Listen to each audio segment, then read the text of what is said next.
SIR जनगणनेच्या कामासाठी आशा स्वयंसेविकांना नियुक्त करण्याच्या निर्णयाला महाराष्ट्र राज्य गटप्रवर्तक व आशा स्वयंसेविका संघटनेनं तीव्र विरोध दर्शवलाय.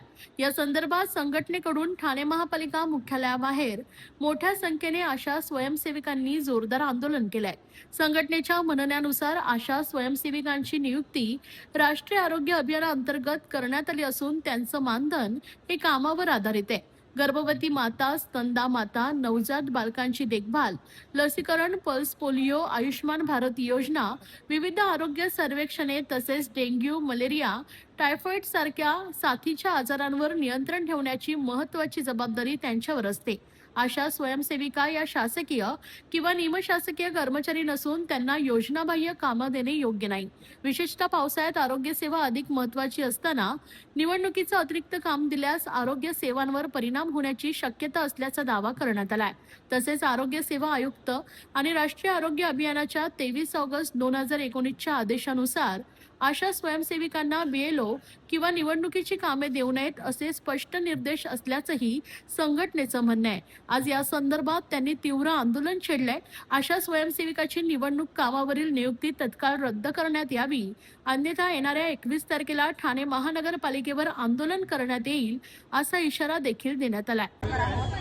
आम्हाला जी बीएलओची कामं देत आहेत सहाय्यक बीएलओ म्हणून, त्याच्यामध्ये आम्हाला फक्त सहाय्यक बीएलओ म्हणून आम्हाला फ्रीमध्ये कामं करा म्हणून सांगत होते. पण आम्ही त्या गोष्टीला विरोध केला तर त्यांनी 8 दिवसामध्ये त्यांचे मीटिंग वगैरे लावून आम्हाला सांगितलं की तुम्हाला 4,000 रुपये देऊ. पण ती आम्हाला 4,000 रुपये देऊन ते आम्हाला लाच दाखवत आहेत. कारण इलेक्शनचं काम करणं हे सोपं गोष्ट नाही. जर आज आपल्याला एखाद्या मतदाराचं नाव जर त्या यादीमध्ये जर नाही आलं तर ती लोक आम्हाला एरियामध्ये कामं करताना आम्हाला प्रॉब्लेम होणार आहेत. लोक आमच्याशी भांडणार आहेत. कारण त्या व्यक्तीचं जर यादीतून नाव गेलं तर तो पूर्ण आपल्या भारताचा नागरिक नाही असं सिद्ध होईल. पण ती कामं करताना आमच्याकडून चुका होणारच. कारण आशा वर्कर ह्या 6वी 7वी कोणी 10वी 8वी शिकलेलंच आहे. मग ही कामं त्यांना जमणार नाही येतं. आणि आता पावसाळ्याचं वातावरण आहे, साथ रोगाची सगळीकडे डेंग्यू मलेरियाची साथ पसरलेली आहे. तीच कामं आशांना भरपूर, आरोग्य विभागाची कामं आशांना भरपूर आहेत. तर इलेक्शनची कामं का आशांना लावतायत? जी बाकी तुमचे कर्मचारी आहेत, जे सफाई कामगार वगैरे, त्यांना तुम्ही ती कामं लावा. आशा वर्कर ही कामं करू शकत नाही. आशा वर्कर हे तुमच्या 4,000ला बळी पडणार नाही. कारण आशांना हेल्थ सेंटरमधूनच एवढा दबाव दिला जातो की तुम्ही आमचं काम करून मग बीएलओचं काम करायचंय. कारण आमची आरोग्य विभागाचीच कामं आम्हाला 4-5 वाजतात. मग त्याच्यानंतर आम्ही बीएलओची कामं कधी करणार आहे आणि आमचा घर संसार आम्ही कधी बघणार?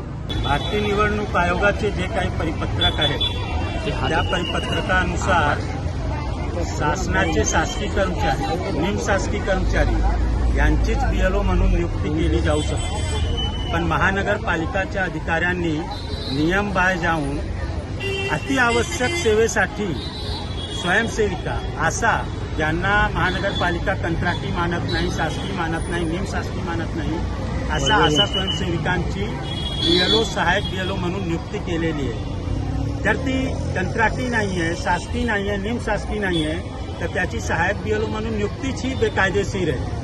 अशा स्वयंसेविका हे स्वयं इच्छाने काम करणारी आरोग्य सेवेची महिला आहे आणि त्यांना आरोग्याचंच एवढं काम आहे की ते काम झाल्यानंतर ती घरोघरी जाऊन फॉर्म वाटप करणं, लोकांचे सह्या घेणं आणि परत ते फॉर्म कलेक्ट करून महानगरपालिकेकडे जमा करणं शक्य नाही आहे. आतापर्यंतची जी काही माहिती आहे राज्यभर देशभर आपल्याला कळतं की पश्चिम बंगालमध्ये किती नावं कट झालेत, बिहारमध्ये किती नावं कट झालेत, उत्तर प्रदेशमध्ये किती नावं कट झालेत, मध्य प्रदेशमध्ये किती नावं कट झालेत, तमिळनाडूमध्ये कितीतरी नावं कट झालेत. ह्या महिला स्थानिक पातळीवर काम करतात. उद्या जर मतदाता सूचीतून एखादी कुटुंबाच्या सदस्यांचा नाव कट झाला तर पहिली अपराधी जर कोणी असेल तर ते त्यांच्याकडे फॉर्म घेऊन गेले असतील ते. आणि अशा परिस्थितीमध्ये भविष्यामध्ये अशा स्वयंसेविकांना त्यांच्याच एरियामध्ये काम करणं कठीण जाणार आहे. सध्या पावसाळ्याचा सीझन आहे, डेंग्यू मलेरिया सारखे आजार पण लोक बाहेर काढत आहेत. अशा परिस्थितीमध्ये ह्या ज्या अल्पशिक्षित अशा स्वयंसेविका आहेत त्यांना असं महत्त्वाचे काम देण्यात येऊ नये. मतदाता सूचीमधून कोणाचेही नाव कट होऊ नये. त्यांना मताचे अधिकार असायलाच पाहिजे, हे संविधानाने दिलेले अधिकार आहे. पण जर त्यांचे नाव कट झाले तर त्याचा पूर्ण दोष या गरीब महिलांवर होणार आहे. म्हणून ह्या बीएलओच्या कामासाठी सहाय्यक बीएलओसाठी शिक्षित व्यक्तींची नेमणूक करावी आणि हे जे काही 29 जुलैपर्यंतच एसआर भरायचे आहे त्याच्यानंतर काम राहणार नाही. 29 जुलैपर्यंत एसआरची प्रक्रिया पूर्ण होत नाही. हे प्रक्रिया वाढवायला पाहिजे. प्रत्येक नागरिकांचे नाव नोंदणी व्हायला पाहिजे. पण त्याच्यासाठी शिकलेले शिक्षक असतील त्यांना काम दिलं गेलेलं आहे. कंत्राटी कर्मचारी असतील, शासकीय कर्मचारी असतील त्यांना तुम्ही बीएलओ म्हणून नियुक्ती द्या. पण ह्या महिलांना जे अल्पशिक्षित आहे आणि अतिआवश्यक सेवेसाठी आहे त्यांना सहाय्यक बीएलओ म्हणून काम देऊ नये. काही ठिकाणी तर बीएलओने सुसाईड पण केलेले जर मागणी पूर्ण नाही झाली तर पुढचं तुमचं पाऊल काय असेल? 21 जुलै रोजी राज्यभरातील अंगणवाडी कर्मचारी आशा स्वयंसेविका मिळून आझाद मैदानावर मुख्य निवडणूक अधिकारी लोका चिंगंबार यांचे नाव आहे त्यांच्या कार्यालयावर आम्ही मोर्चा काढणार आहोत. कृती समितीच्या वतीने आझाद मैदानावर महामोर्चा निघणार आहे SIRच्या विरोधात.